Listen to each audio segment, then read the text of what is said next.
show that Nigeria is now ranked as one of the top 30 nations in the world, ranked 29th in the world and third in Africa. The Super Eagles fall into the top 30 rankings for the first time since May 2013. Genedro and his team have been in fine form since the 2019 AFCON tournament. A third place finish at the African Cup of Nations and other impressive friendly matches earned the men's team praise from football critics worldwide.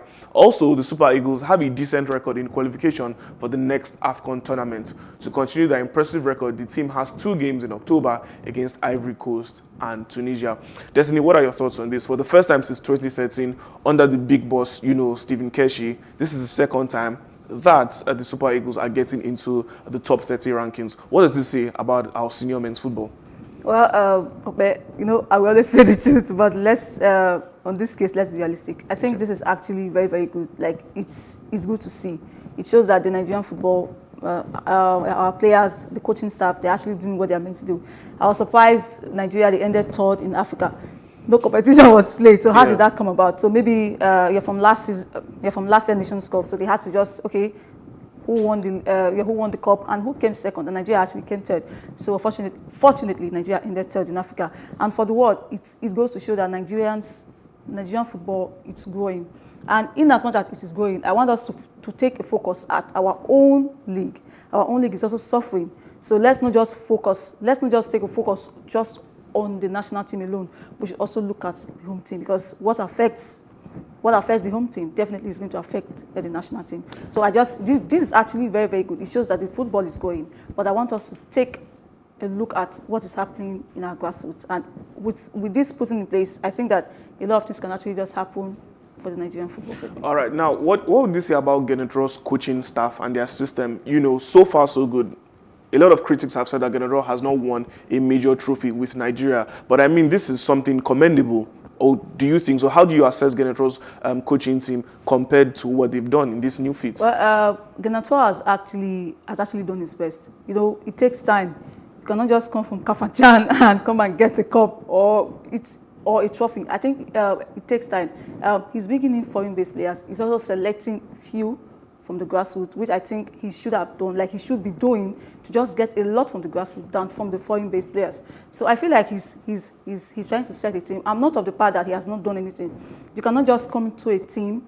You have to have your own team, the team that you are going to trust, that the team that can get you the trophy. He did that last year in Nations Cup, but unfortunately, Algeria, they got the better of Ibeyi. Yeah. Ibeyi. So it just happened like that. If Nigeria had gone past Algeria, I believe that definitely we would have fought Senegal to the cup. But I still want us to give Genedro the benefit of the doubt. Just some months back, his contract was just stalling with the NFF.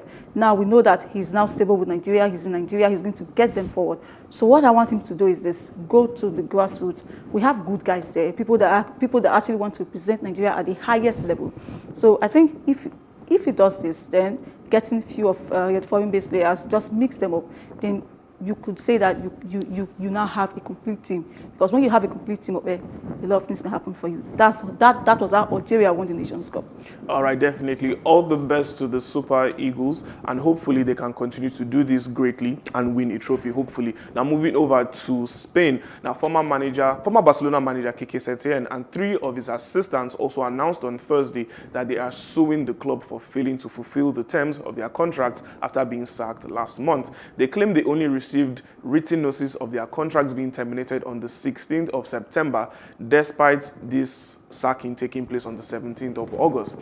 Setien said he had not received any compensation and that a letter sent to him by the club on Wednesday revealed the clear intention from the club not to comply with contracts they signed on the 14th of January 2020. Now I've got Barcelona super fan and sports journalist Soji Dosumu on standby to give us more insights on this issue. Good morning, Soji. Good morning, Okoyemi. Good morning. Thank you very much for your station this morning. Thank you so much. So really, what's going on at Barcelona? Why does Setien have this edge to actually sue Barcelona at this point in time? Thank you, Okoyemi. I want to quickly say something. Okay. Eric Abidal, the former sporting director in Barcelona, True. have not covered himself in glory for some of the dealings he did while being in that post. I tell you, new sporting director Raymond Planes will have a lot of work to do. But however, I want to say unequivocally that if there's one contract that Eric Abidal did, and I personally am happy with it, it is the contract of bringing on Kike Setien. I read through the contract, and I am confident that Barcelona may not, at the end of the day, pay Kike Setien any amount of money for his severance. All right, now, so Hello? what exactly is the edge that Setien believes that he has over Barcelona? Is it really the fact that he got sacked before he got the notice, or the short notice of the sack, or even the fact that he was sacked at all? Or maybe do you think he feels that he needs more time at Barcelona, or he should have got more time at Barcelona? Well, that is sporting decision, and we know that he didn't do well, all the while he was the coach of Barcelona. So for sporting reasons, he does not have the right to continue as the coach of Barcelona because the results were not favorable. Culminated in the 8-2 spanking in the hands of Bayern Munich in the semi-final of the Champions League. But let us go into his contract. Opeyemi, I can tell you categorically that somewhere in his contract there are clauses which are called break clauses. These break clauses, are three in numbers. One of them is that either party, Kike Setien or Barcelona, can decide not to go on with the contract at the end of this season, which Barcelona effectively did. But what Kike Setien is saying is that for 1 month, he did not receive official notice that he's no longer going to be the coach of Barcelona. I don't know if there's any legal terms or legal conditions to that, but I'm saying that in terms of his contract, Barcelona are right to invoke that clause, which allow them to do away with him at the end of this season or at the end of the 2020-2021 season. So, or at the end of his contract when it expires in 2022. You know that he signed a 2.5 years contract. But I tell you, these clauses are in his contract, which allow Barcelona to do away with him at the end of the season, and Barcelona have effectively triggered that clause. Wow. Thank you so much for the insight. But then I need to ask, what is going on with the president? Rumor has it that a couple of individuals have signed a petition to actually kick Josep Bartomeu out of the club. Is there any truth to that? Well, I did not get the last part of the question, but I know you are talking about President Bartomeu. Correct. But I know what I know is that elections have been fast-tracked to May next year. So whatever happens, there's going to be election. But we also hear that the man, have problems concerning financial details. There are some financial allegations against him. And I don't know if the sources or other directors are going to evoke that and not even see him through the time that the election will be coming up. So if they decide to sit on that case of financial malpractices, he may not even be the president of Barcelona till March when the elections will be held. Wow. Thank you so much, Soji, for joining us on the show this morning. Thank you very much, Opey, once again. All right, just continue to stay safe. Destiny, what are your thoughts on this? It seems so messy at Barcelona, and then this seems to be a major reason why senior players wanted out of the squad. After their 8-0 defeat against Bayern Munich, Gerard Piqué did come out to say that they need structural changes starting from the top, and now we're starting to see all these things unfold. What are your thoughts on this? Messi's Barcelona is becoming messy. Actually, exactly. Definitely, this you can say is that. actually very, very shocking for me. When I saw this news yesterday, what is actually happening at Barcelona? At the end of the day, I will still tell you that I'm actually tired of seeing Barcelona on the news every day of my life. Because for Messi leaving Barcelona to not leaving, to the president being under financial, it's just becoming unbecoming. At the end of the day, I'm going to wait till next year to see what's going to happen. To what is going to happen in March. Because right now, the president, more than 2,000 referendums has been signed against him. So is he going to make it to next year? A lot of things are actually going serious. In fact, let's just, because me and you now, we know say for Spain, everywhere it's just scattered. Definitely. So let's just wait and see what's actually going to happen. Let's just wait and see. All right, then all the best to Barcelona and their financial dealings. Now moving over to some transfer news in England. After months of speculation and several meetings, Bayern Munich finally reached an agreement with Liverpool over the sale of Thiago Alcantara. The Spanish midfield maestro is set to cost the Reds £27 million. Earlier in the year, the 29-year-old rejected a new contract from the Bavarians to remain in Germany. He had 1 year left on his contract, and the 2019-20 Champions League winners were adamant on letting him go only by their valuation. The energetic box-to-box midfielder will now sign a 4-year contract with the 2019-20 Premier League winners. He will be a great addition to Jurgen Klopp's squad, which currently lacks dynamism and depth in their midfield. Also, he will take the number 6 jersey. Destiny, this has been going on for a couple of months now in the transfer window, but finally it has come to an end. There were rumors that even Arsenal and Manchester United were in for Thiago Alcantara, but finally he has signed for Liverpool. Well, Manchester United, they just had to lose on this one because he asked for £200,000 a week, and I can imagine what is £200,000. Is that too much for a player like Thiago? I mean, this is a midfielder that, like, he's an all-round midfielder. He knows how to make magic. Like, magic can just happen under Alcantara. But in Liverpool, like, how is he going to fit in? And if Ronaldo actually leaves Barcelona, then that is where he's going to come into play. Because I still feel like Liverpool, they still need to have a complete squad. And, not signing players this season, they have actually not signed a lot of players because I feel like they still need to add more depth to their team. And bringing Thiago Alcantara, I think Klopp is just trying to just chip in something. He knows that a midfielder might be leaving very soon, and he cannot afford to have a hole in that midfield. So this is actually a good signing for them. For a 28-year-old, 22 million, okay? People are signing players for 180 million, True. and you can just get a world-class players like Alcantara for 22 million. That is a world-class signing. I mean, you don't need to have a midfielder that is 180, 97, 100. This guy has actually done it. He did it at Barcelona. He did it at Bayern Munich. Now Klopp is trying to bring in another maestro of the midfield to come and support him. So we might just get scared of Liverpool next season because a lot of things are actually going to happen. They didn't sign a lot of players, but he's actually getting to that point of becoming England's greatest. All right. That's so Liverpool I'm talking about, that's not the player. Okay, I was about to call you out on that. But all the best to Liverpool and Thiago Alcantara. Hopefully he has a brilliant season at Liverpool and then they're still able to win some of the biggest trophies in England. Now, still on some transfer news, Tottenham Hotspur are set to complete one of the biggest transfer swoops in recent years. The struggling North London club are set to complete the signings of Gareth Bale on loan and Sergio Reguilon on a permanent deal. The former Spurs player Bale is set to join on a season-long loan deal. Madrid and Spurs have agreed to share the payment of his £600,000 per week wages. 23-year-old Sergio Reguilon, who had a great session at Sevilla, which saw him win the Europa League, joined Spurs on a 5-year deal worth £27 million. However, Real Madrid have a buyback and preemption clause.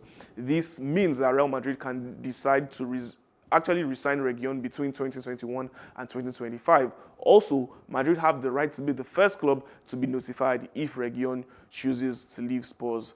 Destiny, another steal from Manchester United. We just spoke about Thiago previously. Now talking about Bale and Reguilon, Manchester United were rumoured to want to actually get these players into the club. Tottenham Hotspur have come and they've completed the signings. It's just the only thing left is an official announcement. So what are your thoughts on this? Bale coming back to the Premier League on a loan deal, joining Tottenham Hotspur. Well, for Bale, this is actually a redemption for him because I don't see Bale at Real Madrid anymore. Like, you can't just be sitting on the bench and be collecting salary. That's unfair.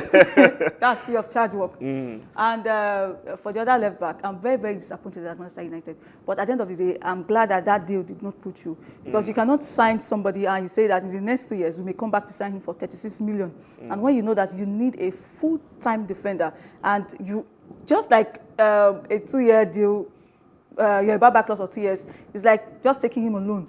You know, you can actually just take somebody on loan and return him back. So that was what the deal sounded like. And for Tottenham, I actually don't know how they made an agreement for this, but I feel like it's a very, very great deal for them because the guy has been spectacular for Real Madrid, even at Sevilla, in the Europa League. He did a lot for them. So for me personally, I'm very, very angry that United could not even at least just, chip in something for Real Madrid. To bring this guy to Manchester United because Luke Shaw is not so confident anymore. Okay. Injury season in, season out. And for Spurs, I still want to say it's about Jose Mourinho. we have not actually given him that support in recent years because he has actually lost his touch as Jose Mourinho.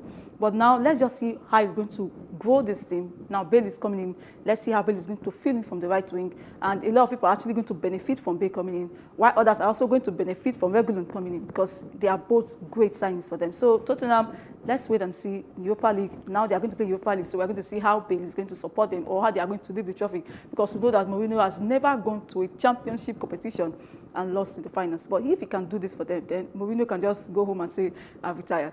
Okay, now talking about Mourinho and the business that he has done so far, last month he did come out to say that he was pleased with the business that Tottenham Hotspur have done so far. Fast forward to the first game in the Premier League season, they lost it, and now they went buying Gareth Bale and now Sergio Reguilon. Do you think Tottenham need more additions? If you take a look at the additions they've made so far, first of all, Matt Doherty coming in from Wolverhampton Wanderers. Joe Hart, they signed him on a free transfer. Now that's like a third choice or second choice goalkeeper for them. And also Pierre-Emile Højbjerg joined from Southampton, while Kyle Walker-Peters went the other side. Do you think the signings are good enough for Jose Mourinho's side, or do you think Spurs still need to make more signings to make the squad stronger and to actually challenge for a title and even top four finish? They already have a solid team. They have Dele Alli, they have Song, they have Harry Kane. What's this guy's name? Stephen Ndombele. They have yes. A lot of guys. So I think that what they need now is good management, and is Mourinho really that type of manager? Mourinho can just start saying things anyhow from the dressing room. He can just come to the table and just start. So I feel like they just need to be properly managed. That team definitely can win Premier League. Let's be serious, of course. Okay. That's a big statement. Let's be serious. Okay. They have a World Cup winning goalkeeper. They have a Premiership winning goalkeeper. So they already have. I feel like if Mourinho can just calm down and listen to his players and listen to how they want, let them just play freely. I don't think that, but definitely Everton actually did a lot for them, and Tottenham paid for it. So if he continues the way he started last week Sunday, Mourinho will just have to be shown the door. But if he continues the way we know Jose Mourinho as, like the man who started with it Inter, the man who went to Real Madrid and he was not so good at Real Madrid, but he actually did something for them. So if he can also do that at Tottenham, for Manchester United, and the way he did for Chelsea, I think at least this season, let us just give Mourinho the benefit of the doubt that he's not just an angry man, a sore loser, but somebody who can actually turn tables around for the club because he has a very, very strong team right now. All right, now you heard it here first. Tottenham Hotspur can actually win the Premier League according to Destiny Onogbore. I did not say that. So hopefully, let's see how it goes for them. Now, staying in England and talking about the remaining fixtures going on this weekend, Everton take on West Bromwich Albion, Leeds United take on Fulham, Manchester United and Crystal Palace do battle, Arsenal and West Ham have battle in a London derby, Southampton versus Tottenham Hotspur, Newcastle United versus Brighton Hove and Albion, and the biggest game of the weekend obviously has to be between Chelsea and Liverpool. The other game that will take place is going to be between Leicester City and Burnley, Aston Villa versus Sheffield United, Wolverhampton Wanderers versus Manchester City. Destiny, the standout fixture definitely has to be the game between Chelsea and Liverpool. What are your thoughts on this game? Well, I'm definitely going to see how Chelsea, their new men, and Lampard is going to upset Jurgen Klopp for his second time. He did that last season in the FA Cup and in the Premier League, and it was very, very embarrassing for Klopp. Klopp was even just shouting inside the game. And I really want to say this. I believe so much in Frank Lampard. I was one of the people that said, how can you bring a Derby County manager to the Premier League for a first season? But let's be realistic. Even without star players, he was able to take them to the Champions League. He was able to finish fourth, and this is another season. He has brought in a lot of players, Timo Werner, Kai Havertz, Chilwell, a lot of players. But how can they dominate a domineering Liverpool on Saturday? This is actually going to be very difficult. If he's going to play the way he played against Brighton last week, I don't think he can do anything with a 4-3-2-1 formation. It's not going to be possible. So if he can just step up his game, Liverpool, they have the strongest defense in the Premier League right now. So is Timo Werner going to cost another penalty just like he did the last time? I don't think that's going to happen. Okay. And for Virgil van Dijk, I really want him to be solid this time. Don't make those errors you made the last time. I'm not a Chelsea fan. I'm not a Liverpool fan. But I just like when two people fight on the field of play and a lot of things just happen. So I really want to give this to Liverpool on Saturday or Sunday, whenever they want to play. I believe that Liverpool with the solidness they have in their defense and the forward they have, I don't think Chelsea, their defense of Zuma, they cannot actually do anything against Liverpool.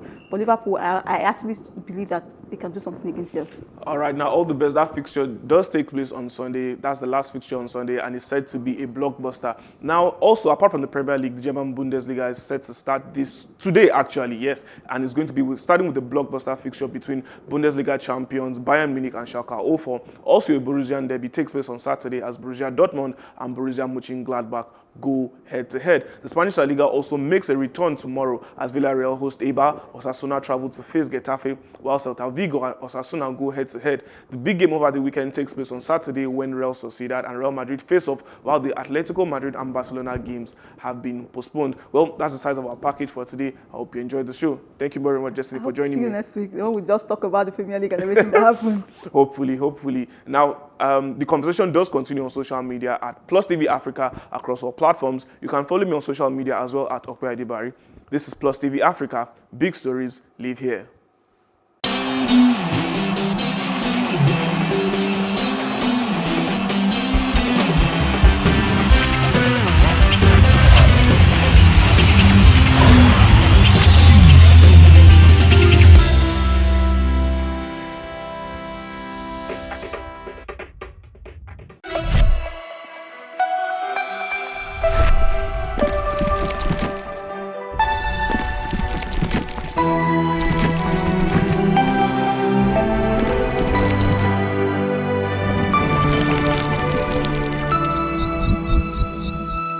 Plus TV Africa. Here are the stories making the headlines. I am Osaogie Ogbonwa.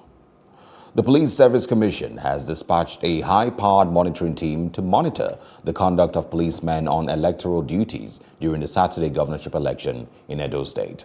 The team is led by Romy Mom, a commissioner representing the human rights organizations in the commission, and also includes the commissioner representing the media, Austin Brimo. According to a statement on Thursday by the PSC spokesman, Ikechukwani, the commission also released dedicated telephone numbers for complaints and commendation on the conduct of police during the exercise. All sensitive materials for the Edo State governorship election scheduled for Saturday have left the custody of the Central Bank of Nigeria in Benin City for the various local government areas, the Independent National Electoral Commission has said. The commission also announced that it would use both members of the National Youth Service Corps and ad hoc staff of tertiary institutions in the Ondo State governorship election scheduled for October 10th, 2020. And also in the news, the Center for Democracy and Development, CDD, has called on the indigents of Edo State to come out in their numbers and vote in the September 19th governorship election. The group made the call while addressing journalists during its pre-election analysis in Abuja. The group, however, raised concerns over the rising cases of insecurity and violence in the build-up to the election. To appeal to the people of Edo State to come out and vote, but do so peacefully, defend their mandates, and not allow those who want to scuttle the elections to do so. Because doing so will be a setback, not only for Edo State, but for the country as a whole and for our reputation abroad. INEC should be ready to extend voting hours, in particular if they have to implement their COVID-19 policy. And because it takes longer period of time to conduct the elections compared to what it used to be. And on this, we want them to actually have a complaint policy on ground. Their communication, again, must be very, very apt and timely in these elections. Also, it has to be compared to elections, and of course, they must be ready to extend voting hours because voting may take longer than normal. I want to emphasize the importance of security agencies being neutral, being non-partisan, and above all, acting in a constitutional and lawful manner. And President Muhammadu Buhari, while hosting the President Roch Marc Christian Kabore of Burkina Faso at the State House, Abuja, said Nigeria, within the limit of resources, will support the consolidation of democracy in West African countries. President Buhari said Nigeria would support countries that have elections for smooth transition. Burkina Faso holds legislative elections in November this year. President Kabore, who chairs the Economic Trade and Liberalization Scheme of ECOWAS, said he was in Nigeria to discuss crucial sub-regional issues with President Buhari. And the President, Muhammadu Buhari, has also signed the Nigerian Police Bill 2020 into law. The President, in a memo dated September 16, 2020, communicated his assent to the bill to the National Assembly through the clerk of the legislature. The statement issued by Femi Adesina, Special Advisor to the President on Media and Publicity, explained that the act repeals the Police Act Cap P19, Laws of the Federation 2004, and provides for more effective and well-organized police force, driven by principles of transparency and accountability in its operations. And let us all as Nigerians first see ourselves for the want of a better word. I have seen how people patronize our music and movies.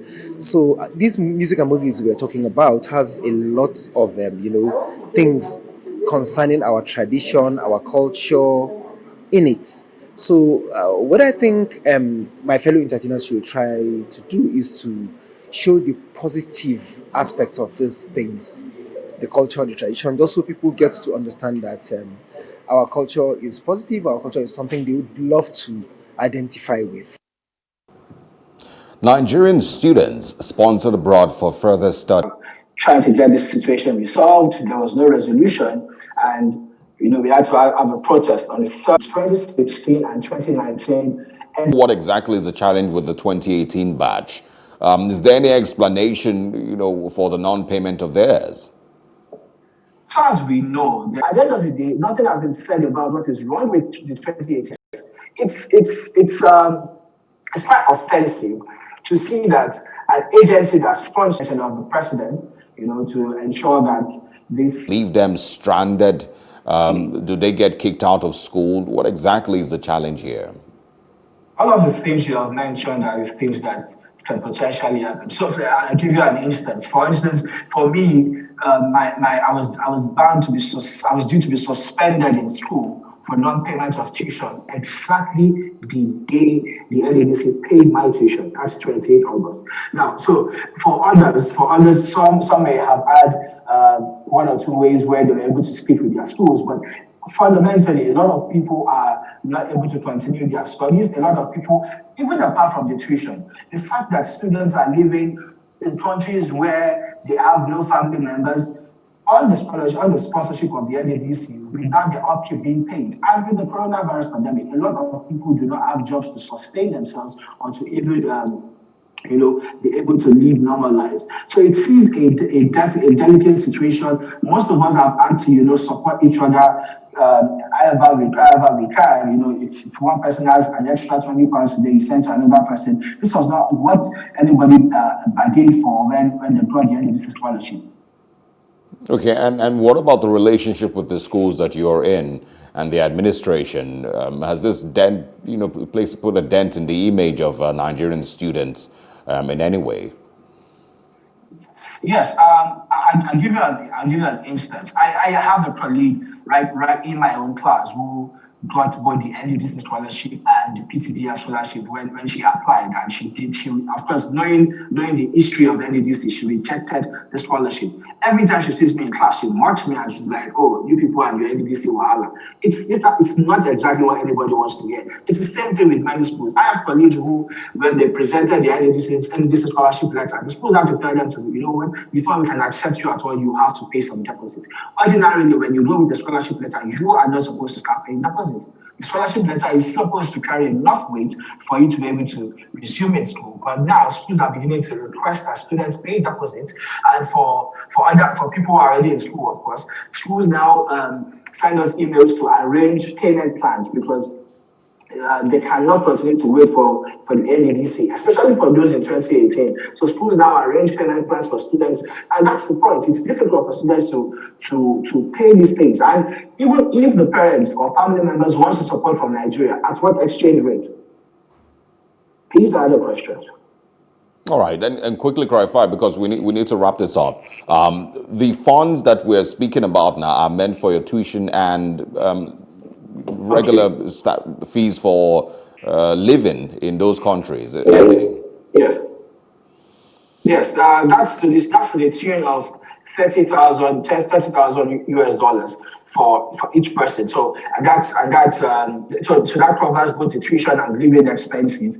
And so if you calculate that for about 94 people, you would see that even the statement from the NEDC was clearly inconsistent. And recognizing, it just affects the question that instead of resolving what the issues are, instead of providing clarity on what the issues are, the NEDC rather will brandish the people that we give official letters to, or NEDC's letterhead, signed by the leadership of the NEDC at that time, would rather brandish them as towards hirelings and miscreants. It is unfortunate. Olukayode, thank you so much for speaking with us from Aberdeen. Wish you all the best. Thank you very much. And now in news reports across Africa, the High Commissioner of Tanzania in Nigeria, Dr. Benson Alfred Bana, on Thursday called for stronger trade cooperation and diplomatic relations between Nigeria and Tanzania. Bana, who is also the head of a mission of Tanzania to Nigeria, made the call while briefing newsmen in Abuja.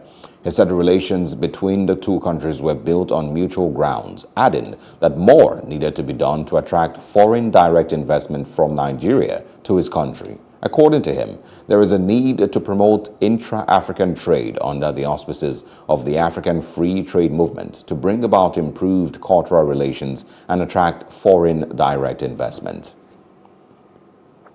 And also in Africa, Paul Rusesabagina, depicted as a hero in a Hollywood movie about Rwanda's 1994 genocide and now on trial for terrorism, was denied bail on Thursday, though he had promised not to escape. Rusesabagina applied for bail after being charged earlier in the week with terrorism, forming or joining an irregular armed group, and complicity in murder. Some in Rwanda, including President Kagame, have accused Rusesabagina of exaggerating his heroism, which he denies. And on the foreign scene, U.S. President Donald Trump on Thursday signed an executive order to promote patriotic education and assailed what he called left-wing ideology in schools, saying it makes students ashamed of their own history.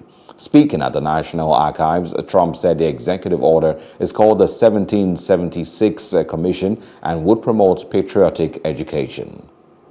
Today, I'm also pleased to announce that I will soon sign an executive order establishing a national commission to promote patriotic education.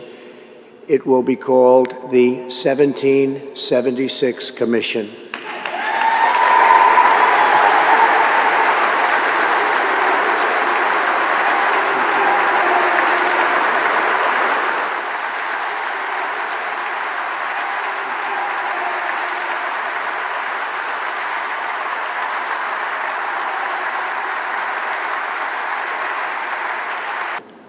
We embrace the vision of Martin Luther King, where children are not judged by the color of their skin, but by the content of their character. The left is attempting to destroy that beautiful vision and divide Americans by race in the service of political power. By viewing every issue through the lens of race, they want to impose a new segregation, and we must not allow that to happen. Critical race theory, the 1619 Project, and the crusade against American history is toxic propaganda, ideological poison that, if not removed, will dissolve the civic bonds that tie us together, will destroy our country. That is why I recently banned trainings in this prejudiced ideology from the federal government and banned it in the strongest manner possible.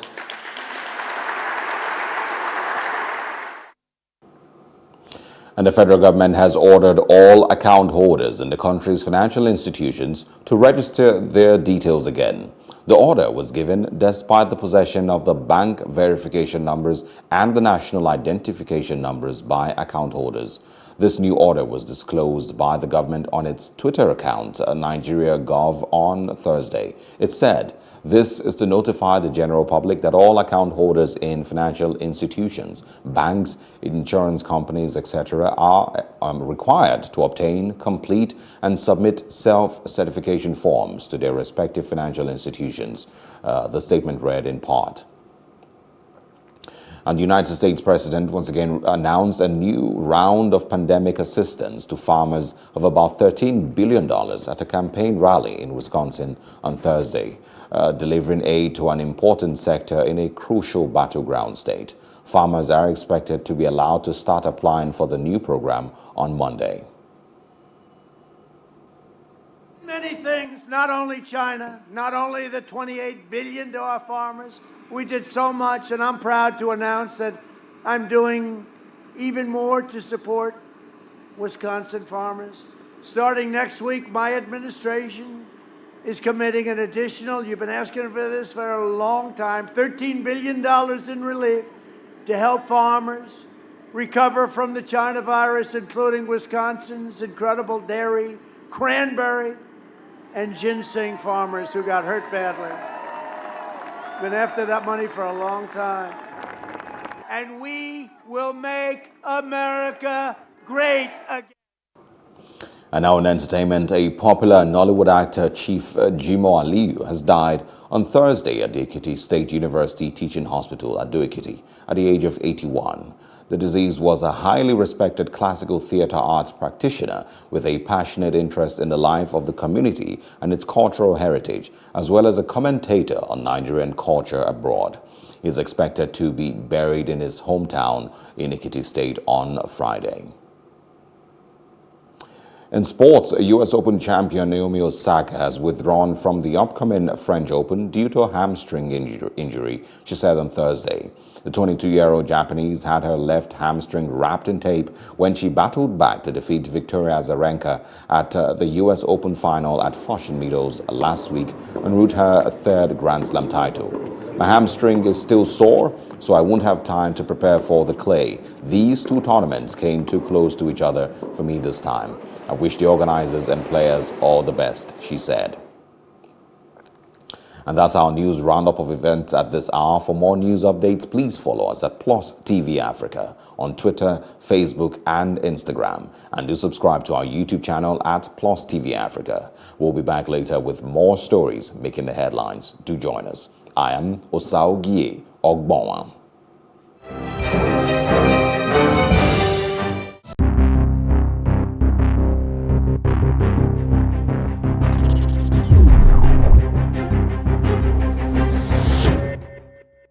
Quality wire, and quality cables. For quality wire, quality cables. Coleman will light up your life, brothers. Sister. Original quality wire, where they can't pay. Cable for any type of project. Delay. Light up your life, light up your house. Coleman won't light up your life, Coleman, who be the master for cable? Coleman, who be the master for wire? Coleman, original quality cable. Coleman, when you feature for any kind of project. Coleman, original quality, durable, trustable. Coleman,